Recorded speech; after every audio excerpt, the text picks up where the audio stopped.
Dünya turu maceramın 3. rotasına tam 1,5 yıl önce çıkmıştım. Hiç böyle köy gördünüz mü? İzmir'den Gürcistan'a uzanan 2 aylık Türkiye rotasında Karadeniz'i geçip Gürcistan'a ulaşmış, Gürcistan'ın da altını üstüne getirdikten sonra Tayland'a Güneydoğu Asya maceramı başlamaya gitmiştim. Her büyük rotamda alışık olduğumuz aksilikler burada da başıma geldi tabii. Hırsızlıklar, sürünmeler, arkadaşlıklar, ayrılıklar. Hatta 3,5 yıllık tam solo seyahatin sonunda yeter yahu ben yanımda bir canlı istiyorum serzenişleri. Bir de bilmiyorum arkadaşlar yani sanki seyahatte arkadaşım olsun istiyorum yanımda. Ne oluyor arkadaşlar? İlelebet solo olacak değiliz ya. Yok mu ya buralarda gezen böyle? Böyle şeyler beklediğinizde karşınıza çıkmıyor tabii. Hep en beklemediğiniz anlarda oluyor. Mesela gezmeyi tamamladığım bir ülkede son akşamımda aşık olmam gibi. İlk defa biriyle keşfetmek istemek. İkili kaşifliğin 1. ayında kaza geçirmek. İlgi görmeyi öğrenmek. Desteklenmeyi kabul etmek. Yolda iyileşmek ve daha nice türlü hikayeler. Bunların hepsi 1,5 yıl önce aklımın ucuna bile gelmeyecek ama hayatıma yeni bir başlangıç getiren şeyler. O yüzden abla gezmek istiyorum ama korkuyorum demek aslında gezmekten değil bir şeylerin değişmesinden korkuyorum demek. Beni ise bu hep keşfetme halinde tutan şey değişim. Bu değişime açık olmasaydım sizin şu an enişte dediğiniz deve kuşum hiç hayatımda olmayacak. Onu ülkemi göstermeye getiremeyecek, ülkemi anlatarak gezemeyecek, dolayısıyla toplumumu ve kendimi daha iyi tanıyamayacaktım. Önümüzdeki 2 ay boyunca İstanbul, İzmir, Antalya, Isparta, Konya, Akşehir, Nevşehir, Adana, Hatay, Gaziantep, Şanlıurfa, Mardin, Batman, Diyarbakır ve Adıyaman'ı gezeceğiz. Benim için bayağı bir özel olacak gibi. Bu anlara şahit olmak ve bizimle beraber yaşamak isterseniz takipte kalmayı veyahut abone olmayı unutmayın. İzmir'den selamlar. Özellikle bu noktada açmak istedim çünkü şöyle bir parktayız. Şu taraflarda arkadaşım oturuyor, onda kalmıştık ve şimdi bütün İzmir'e, yani bütün İzmir olmasa da Konak, Alsancak, Karşıyaka bunları gezeceğiz. Bunları tabii ki dolmuşlarla, otobüslerle yapacağız. Şimdi dolmuş bekliyoruz. Bir önceki şehrimiz İstanbul olduğu için Teva dedi ki İzmir ne kadar geniş görünüyor. Çünkü İstanbul'da böyle geniş parklar görememiştik. Gerçekten İzmir'in her yerinde böyle parklar ve çim alanlar var. Hem çocuklar hem yetişkinler artık herkesin vakit geçirebileceği koca alanlar var. Teva'nın ilk gözüne çarpan da bu oldu. Ve gerçekten haklı yani. Hani Türkiye'de yaşarken veya İzmir'de yaşarken çok fark edemiyorsunuz. Ancak dışarıdan bir göz olarak baktığınızda çoğu şeyi fark ediyorsunuz. Farkları, benzerlikleri falan. Öyle şimdi bebicimle dolmuş bekliyoruz. Ben dolmuşa binmeyi hiç sevmiyorum. Özellikle İzmir'de hiç sevmiyorum çünkü kalabalık oluyor. Teva'nın ilk dolmuş olacak. Belki de son dolmuş olacak. Nasıl bebicim? Fine. Merhaba. Merhaba. See, this is dolmuş. In this color. Okay. Blue. But we will go this way. When we go to North Africa, Norwegian, I don't know. I want to show you North Africa. Show me Middle East, I will show you North Africa. Okay. Güzel bir şey ya. Dolmuş beklerken böyle sakin parkta oturabilmek, koşturmadan gidebilmek. İzmir'in bu yönü güzel. Teşekkürler.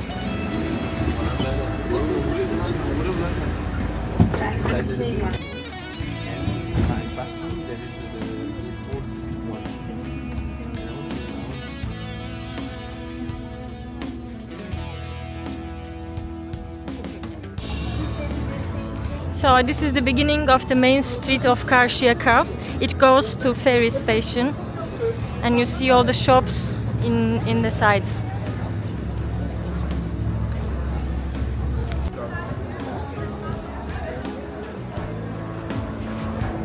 Boyoz everywhere. But let's have the boyoz in Alsancak.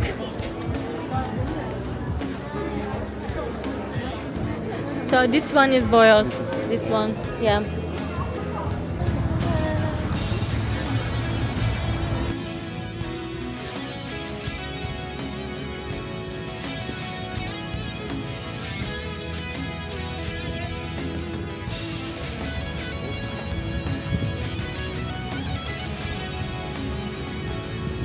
Şuradan başladık, vapur iskelesinin oradan böyle dümdüz ilerledik. Şurada bir tane tersane var, o tersaneye kadar. Arada şuralarda oturduk, denizin kenarında oturmak gerçekten çok huzurlu. Ve bugün hava çok güzel ve şehir de güzel görünüyor. Şimdi vapur iskelesine gidiyoruz. Oradan vapurla konağa doğru geçeceğiz. This is the sports club of Karşıyaka. Karşıyaka Spor Kulübü. Karşıyaka people are really fanatic about this sports club.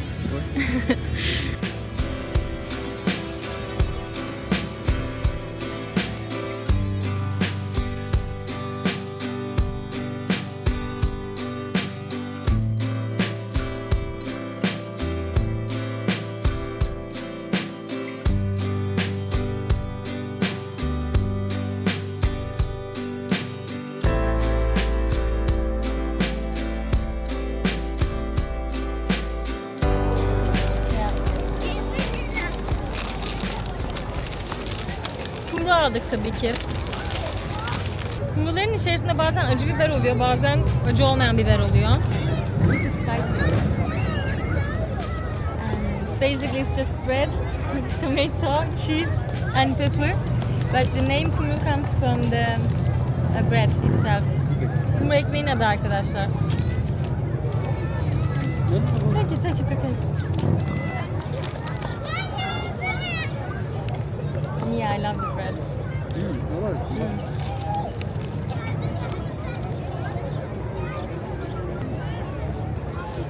That's a first breakfast. That's it. First breakfast. On the way to work, you just buy and I think it's vegetable. no, it's with eggplant. So good. Patlıcanlı börek. Yes, evet tabii ki de İzmir'in sembolü Saat Kulesi Konak Meydan'da şöyle. Güzel, bayağı zarif görünüyor. Depremlerden hiç etkilenmeyen bir yapı. 1975 yılındaki depremde sadece üst tarafı etkilenmiş. Ondan sonra zaten tekrardan restore edilmiş. Ama şuradaki çeşmeler falan çalışmıyor. Bunlar hep kapalı çeşmeler. Çalışsa güzel olurdu. Bence Saat Kulesi'nden daha ilginç ve daha tatlı olan şey şuradaki cami. Bu İzmir'in en küçük camisi. 1700'lü yıllarda 18. yüzyılda yapılmış bir cami bu ve bir kadın tarafından, Ayşe Hanım isimli bir kadın tarafından yapılmış. O yüzden aslında çok özel, çok farklı. Mimarisi de bakın şurada çinilerde hep Kütahya çinisi. Bayağı zarif. İsmi Konak Yalı Cami. Yalı olmasının sebebi de eskiden denizin... Ay adam düştü. İyi misiniz? İyi herhalde, cevap vermedi. Bu bence görülmeyen bir yapı yani. Herkes işte konağa geliniyor genelde. Konak meydanda şöyle bir saat kulesi, saat kulesinden sonra direkt Kemeraltı Çarşısı'na doğru içeri giriliyor. Ama burada böyle incelinmesi ve tarihi okunusu, öğrenilmesi bir küçücük bir cami var. İzmir'in en küçük camisi. Kubbesinde sürekli güvercinler.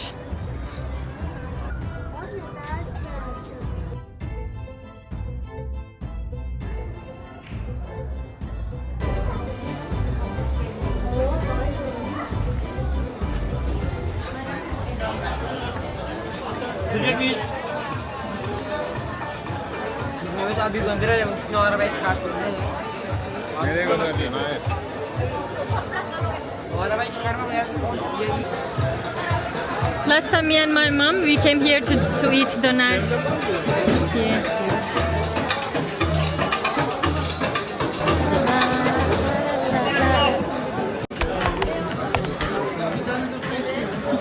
Çok lezzetli görünüyor ya.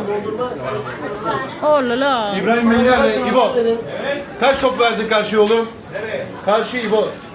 Teşekkür ederim. 6 sade şambali, 4 top dondurma. Merhaba ben Cemal. Merhabalar. Nasılsınız? İyiyim, teşekkürler. Sağ olun. Kanalıma hoş geldiniz oğlum.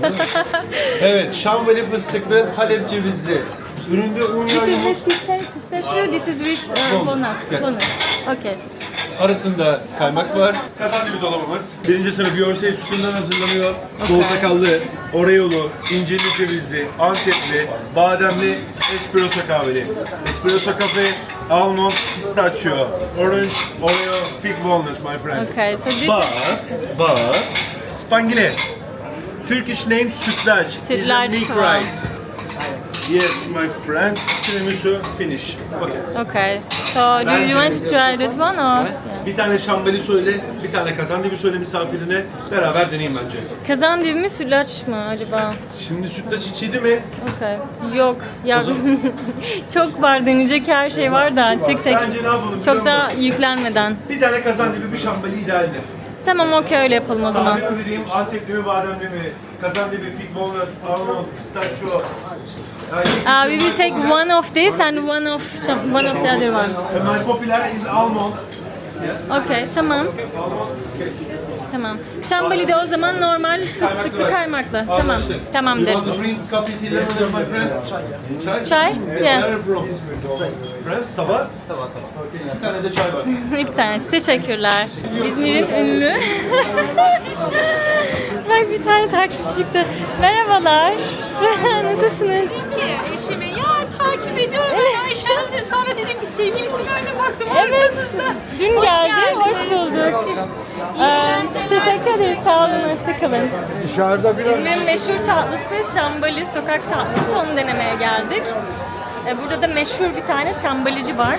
Meşhur Hisarönü şambalicisi. Kazandibi de denemedi, sütlaç da denemedi. Hepsini denetmek istiyorum ama hepsini böyle bir günde bir anda midemize alamayız. O yüzden bir tane şambali, bir tane de kazandibi deneyeceğiz. Yes. Şöyle kaymaklı. Şöyle kaymaklı, fıstıklı bir şambali. Ve o çok güzel görünüyor. Gerçekten enfes görünüyor. Haydi. Which one do you want to try first? The one we think with the less taste. Less.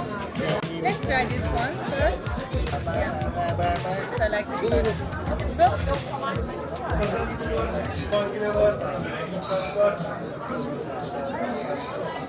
Can be too sweet.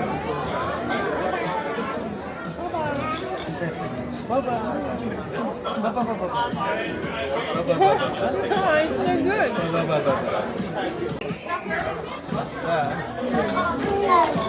And it's set for my family, especially my.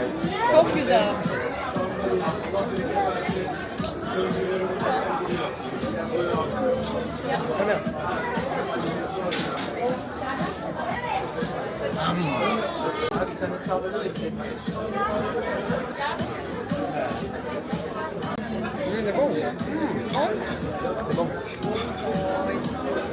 Kazandibi çok güzel ya. Remember me a bit like tiramisu. Bir tane çay geliyor. Bir tane çay geliyor. You ask for chai? I'm gonna send only picture of food to my parents. Because every time my grandma said, "Hey, you eat like you eat only you only eat." Evet efendim. Evet efendim, meşhur Hisarönü şambali kazandibi sizinle efendim. Afiyet olsun. Nasıl, beğendiniz mi hanımefendi? Bayıldık ya, Afiyet harika olsun. gerçekten. Teşekkür ederiz. Teşekkür Merhaba. ederiz. Herkese bekliyoruz. Meşhur Hisarönü şambali kazandibi. Hakikaten çok güzel ya. Çok teşekkürler. ederiz. Çok sağ olun. Şefet kasadan sesleniyorlar.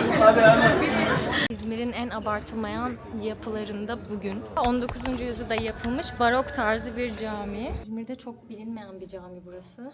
Ve gerçekten mimarisiyle beni büyüledi. Şimdi size de göstereceğim.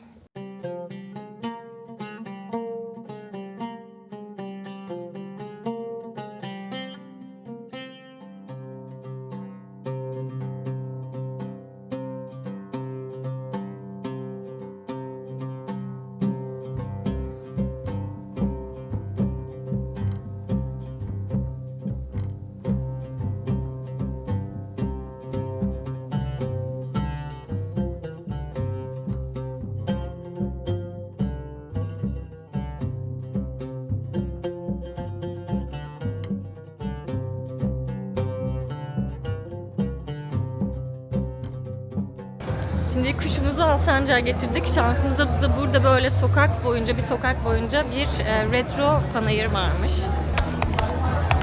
İzmir'de yapılacak aslında çok fazla şey var. Eğer etkinliğini bulursanız, iyice araştırırsanız, bakarsanız çok tatlı ortamlara denk gelebilirsiniz. I want to check everything now. Çok güzel şeyler var bütün tezgahlarda.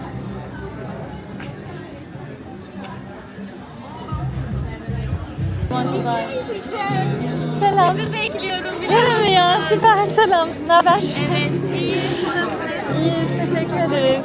Evet, benim tanıdık geldi falan. Ayşe, Tema. Çok sıkı takipçiyim. Öyle mi? Evet. Senin adın ne? Ben de Simge Lili diye Instagram'dayım. Tamam, çok memnun oldum. Evet, ben de memnun oldum. Lilicimle az önce tanıştık. Instagram hesabı da var ve buraya yazıyor olacağım. Lili. Ya. Evet.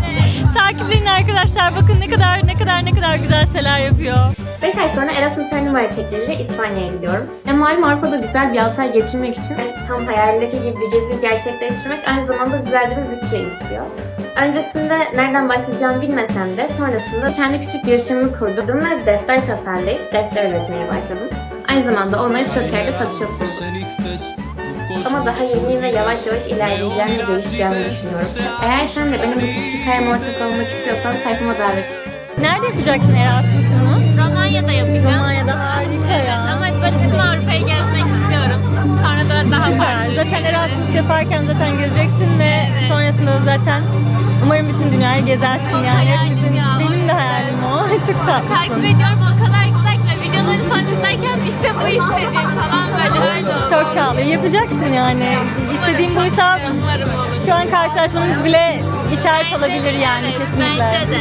Hayallerle ilgili bir video yapmayı düşünüyordum. Bence bu da hayalim için bir kesişme noktası olabilir. Kesinlikle öyle. Çok tatlısın. Çok teşekkür ederim. Lili'yi takipliyoruz arkadaşlar. Panayır'da o kadar cool tezgahlar var ki burada bir tane eski moda dükkan var. Onu da Instagram'ını şuraya yazmış olacağım. Bakın burada eski kameralar var. Harika şeyler var. Ve ben de şunu alıyorum. Uzun zamandır zaten istediğim bir şeydi. Böyle bir eski kamera almak. Hem video çekebilmek hem işte eski nostaljik vibe'ı verebilmek için fotoğraflar çekebilmek.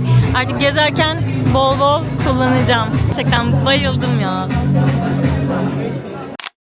Teşekkür ederim. Çok memnun oldum. Ben de çok Kendine iyi bak. memnun oldum. Görüşürüz. Hoşçakalın. Çok memnun oldum. Görüşürüz. Bye. Ya herkesle selam. Çok ayaküstü gerçekten. Ne zaman nereye geldin sen ya? 2-3 gün falan oldu galiba. Teva erkek arkadaşımla dün geldi.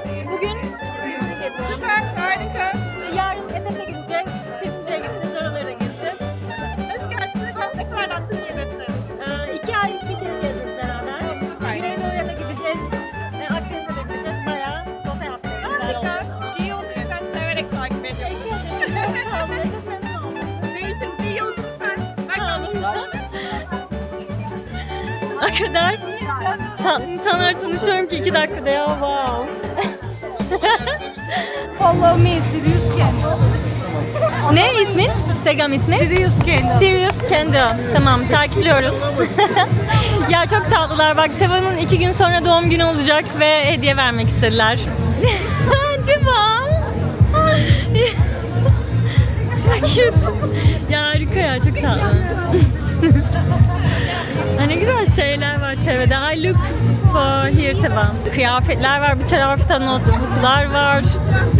Mumlar var. Var da var yani. Çok tatlı bir panayır olmuş ya. Kırk kıyma. Teva'nın tatlılık ya.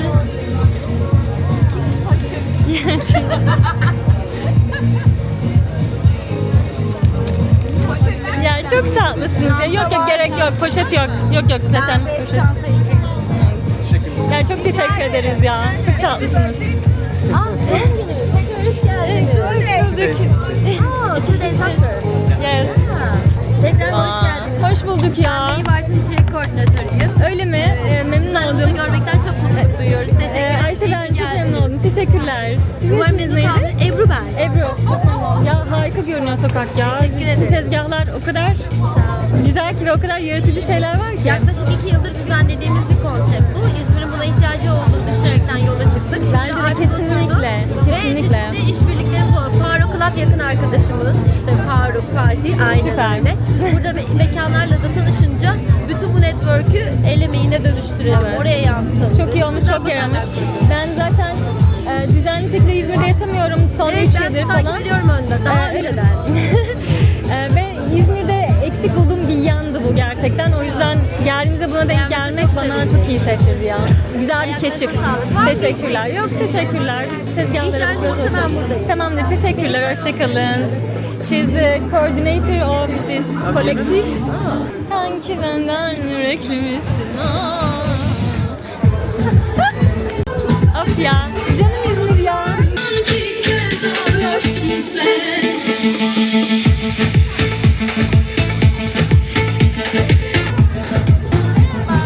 Merhabalar.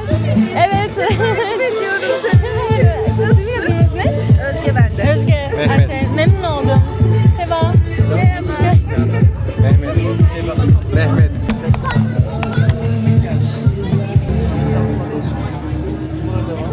Sizin tezgahınız ne? Biraz da severim yani böyle hiç denemedim önceden ama takmadım önceden ama bir gün deneyeceğim dediğim bir şey yani o yüzden evet. Ben de tam insanıyım yani seçim yapmak konusunda 2 saat burada dururum bakarım ya. Fark etmez.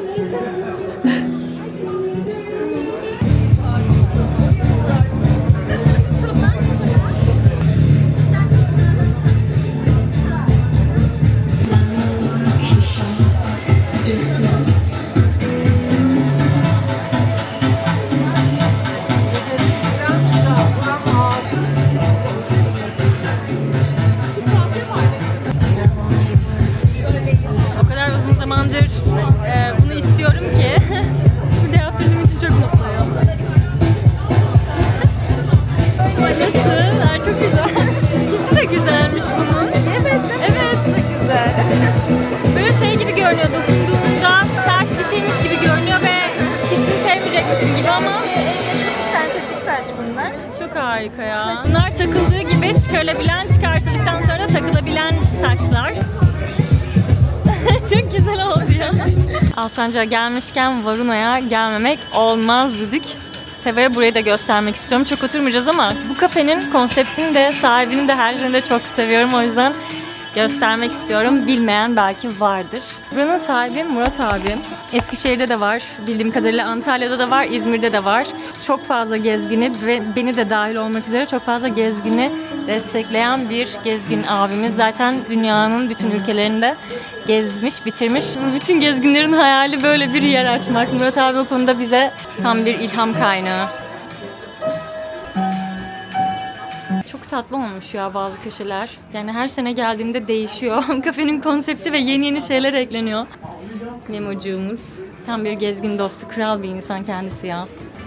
Bugün Teva'yla Murat abiden yani Varuna Gezgin'in sahibinden çok fazla konuştuk. Çünkü aslında bugün şu an burada birlikteysek bir tık da Murat Başıcı'nın sayesinde gibi oldu. Kendisi gezginleri çok destekleyen biri olduğu için ve bildiğim kadarıyla belli dönemlerde kafelerinin gelirlerinden gelirleriyle gezginlere yardımcı olduğu için Gürcistan'dayken ve Tayland'a gitmeyi çok istiyorken kendisine mesaj atıp hangi dönemlerde herhangi bir başvurusu falan varsa böyle bilet yardımı falan konularında bunun tarihlerini öğrenmek için kendisine mesaj attığında bana Tayland biletlerimi hediye etmişti kendisi ve benim Güneydoğu Asya seyahatim bu şekilde başlamıştı. Gerçekten o yüzden çok sevdiğim ve gezginleri çok fazla destekleyen biri olduğu için kendisini çok seviyorum. Teva'yla da buraya gelmeden önce zaten adından bahsettiğim bir gezgin, çokça adından bahsettiğim bir gezgin olduğu için Alsancak'a geldiğimizde mekanını ve içerideki bütün eşyalarla, her şeyle, fotoğraflarla, itemlerle insana böyle seyahat aşkını aşılayan ve ilham olan bir yer olduğu için de ayrıca göstermek istedim. Bu konuda çok duygusalım, o yüzden sabaha kadar konuşurum yani. Alsancak'ta dolaşıyoruz. En yakın arkadaşımın da ablasının bir kafesi var. Oraya doğru gidiyoruz. Onlarla da Teva'yı tanıştırmak istiyorum ve kafeyi size göstermek istiyorum aslında. Ya İzmir'e gelirseniz, Alsancak'a gelirseniz mutlaka gitmenizi önerdiğim mekanları aslında gösteriyorum bu videoda size. Birazdan gideceğimiz kafe de onlardan biri. Here.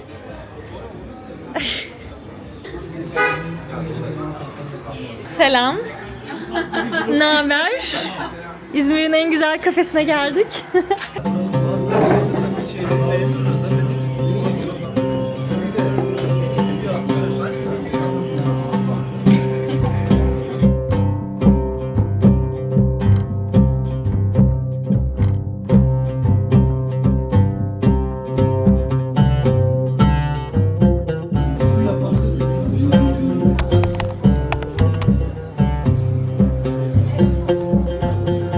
Gezgin gözüyle baktığımda Charlo'yu şeye benzetiyorum. Hani yolda giderken başka bir ülkeleri, başka yeni bir şehri gezerken hani böyle bir kafe görürüz ve deriz ya burası sıcak bir yere benziyor. Gireyim oturayım falan.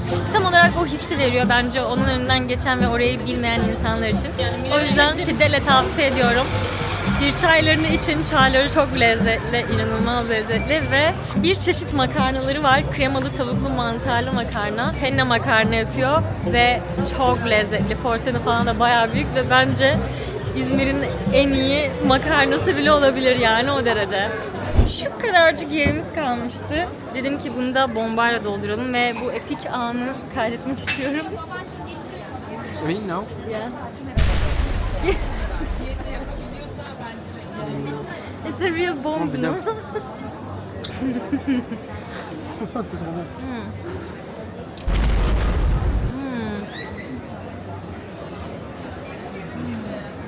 Günaydın, bir diğer günden günaydın. Teval'le annemi tanıştırmaya geldik.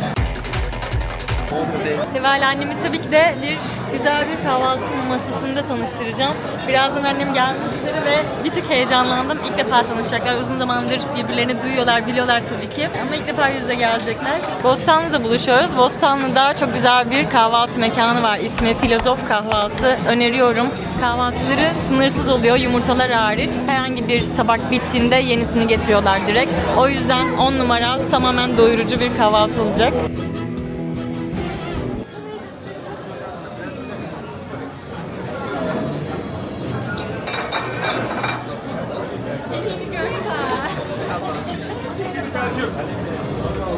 Çok tatlısın. Sen de çok tatlısın ya. Otur anneciğim. Şuraya otur istersen. Of ya, eşyalarımızı topladık, sırt çantalarımız öyle geldik. Biz kahvaltı yapıp geliyoruz bye. No, it's a usual breakfast. This is, I think it's spicy. Acı mıdır bu? Acı biber gibi. Yeah, spicy pepper with some sauce, I don't know. And there is the sauce for breakfast. Kahvaltı sosu bu değil mi?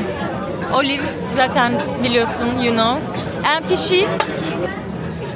Pişi İzmir'in mi anne? Pişi İzmir'in mi? Yok değil mi? Pişi her yerin. Her yerde. Tamam. Ama genelde Öyle. İzmir'de daha çok yapılıyor. This is kaymak. The one in Şambali. The dessert we ate yesterday. Yes, haklı yani. Nereden hatırlasın bütün hepsinin isimlerini ya. Gevrek. This is from İzmir. It's sweet, but in İzmir they say gevrek.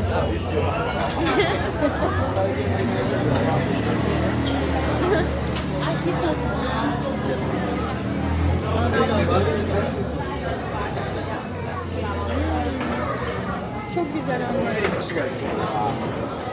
Şu önündeki şeyler çok güzel. Bayağı sevdim anne.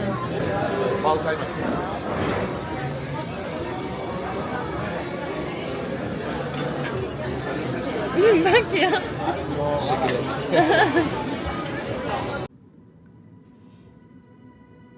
Bir küçük araya girmek ve bir şeyler söylemek isterim. Tahmin ediyorum ki annemle Teva'nın konuşmasını merak edebilirsiniz. Nasıl anlaştılar, neler konuştular merak ediyorsunuzdur. O kadar heyecanlandım ki. Çekmedim. Hiçbir şey çekmedim. Annemle oturduk, güzel güzel kahvaltı yaptık. Bayağı uzun bir kahvaltı yaptık. Yani 1 saatten fazla oturmuşuzdur. Güldük, eğlendik. Annem İngilizce bilmiyor, Teva Türkçe bilmiyor. Ben işte birazcık çeviriyorum. Her şeyi çevirmeye çalışıyorum ama sadece kıkırdıyoruz, gülüyoruz falan, öyle bir ortamdı. Birbirlerinin konuştukları dilleri bilmeden iki insanın vücut diliyle ve sadece gülümsemelerle anlaştığı bir ortamdı. Güzeldi yani, gerçekten güzel vakit geçirdik. Oradan sonra kalktığımızda da gidip bir kahve içtik. Normalde kahve hiç içmiyoruz ama böyle anlarda işte bir paylaşım olarak da içeriz ya Türk kahvesini. Öyle bir Türk kahvesi içtik. Oturduk, sohbet ettik. İzmir'de çok vaktimiz yoktu maalesef. Çünkü kafamızda bir rota belirledik ve 1,5 aylık bir süreçte Türkiye'yi gezmemiz gerekiyor ve belirlediğimiz rotaya göre İzmir'de aslında İzmir şehrini görmek, annemi görmek ve işte arkadaşlarımı görmek dışında çok fazla bir planımız yoktu. Onları tamamlayıp İzmir'den geçtik gibi oldu. O yüzden ne birlikte bir ev ortamı yaratabildik ne de başka bir yerde başka bir şekilde vakit geçirebildik. Birlikte güzelce kahvaltı yaptık annemle. Üstüne de kahve içtik. Ondan sonra da ayrılmış olduk. Videoyu edilerken biraz üzüldüm aslında. Yani çok güzel anlar yaşadık. Yani bu ana gelene kadar bir sürü işte olay yaşadık İzmir'de. Çok güzel yemekler deniyoruz. İnsanlarla sokaklarda konuşuyoruz falan. Annemle tanışma kısmı çok kısa olmuş. Çok kısa görüntüyü çekmişim. Hem heyecanımdan hem de bilmiyorum çok özel anlar gibi geldiği için bana her anı videoya çekemiyorum. Çünkü normal konular konuşuyoruz aslında ama bir taraftan da evet bütün bu olayları gösterdiğim için daha böyle geniş daha detaylı göstermem de gerekiyor. Onun da farkındayım. Bunu da yavaş yavaş edineceğim bir özellik diye düşünüyorum. Çünkü her ne kadar çok uzun zamandır kamerayı açıp kameraya konuşmak konusunda zaman içerisinde kendimi geliştirsem ve daha rahat konuşan bir hale gelsem de yani eski ilk videolarımı falan izleseniz zaten aradaki farkı göreceksiniz. Ama yine de Teva ile annemin buluşması gibi benim için çok önemli bir anında her şey olduğu gibi kameraya almakta bir tık sıkıntı yaşadığımı fark ettim. Özellikle bu videoyu editlerken. Bunu da size aktarmak istedim aslında. Sadece oraya geçmek istemedim. Çünkü aslında İzmir'in benim için en önemli olayı buydu.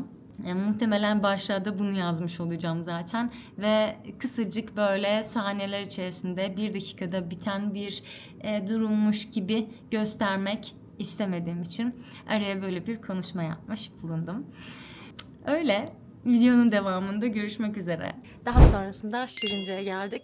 Çünkü bence Şirince İzmir seyahatinde görülmesi gereken ilk yerlerden birisi. Efes Antik Kenti ve Şirince.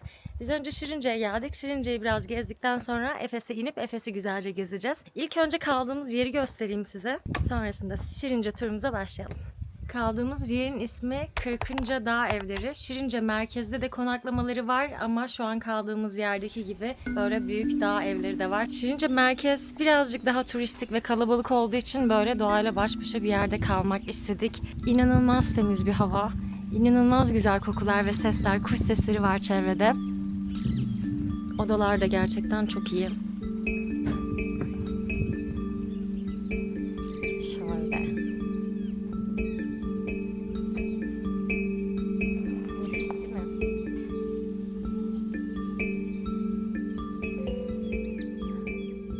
Bizim aracımız yok biliyorsunuz. Zaten seyahat tarzımızı da biliyorsunuz. Burası biraz da Şirince merkezden 2 kilometre kadar uzaklıkta olduğu için burada konaklamak isteyen kişilere de şehir merkezine gidip gelmek için araba ayarlıyorlar. Yani gelip sizi alıp götürüp sonra tekrardan buraya geri getiriyorlar. Bence bu çok tatlı, çok ince bir hareket. Şöyle büyük bir ortak alan var. Manzara falan da enfes ya gerçekten. Böyle tam kafa dinlemelik harika bir yer.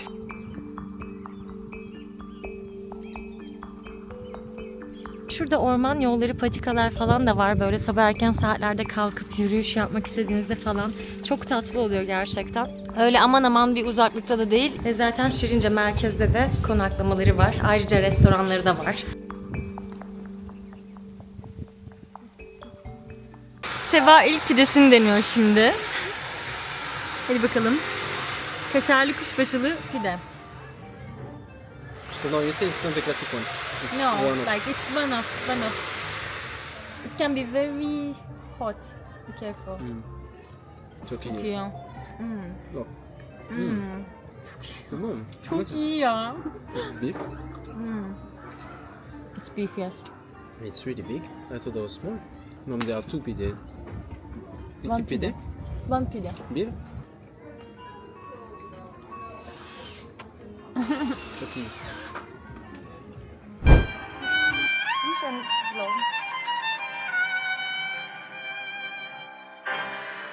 Merhabalar, hoş bulduk. Burası c'est bon ça. Yes, smells so good. Wow. It's grape, eh? It's wine, eh? It's not something artificial, eh? Il y a des gens qui sont plus malheureux que nous. Some people are less happy than us.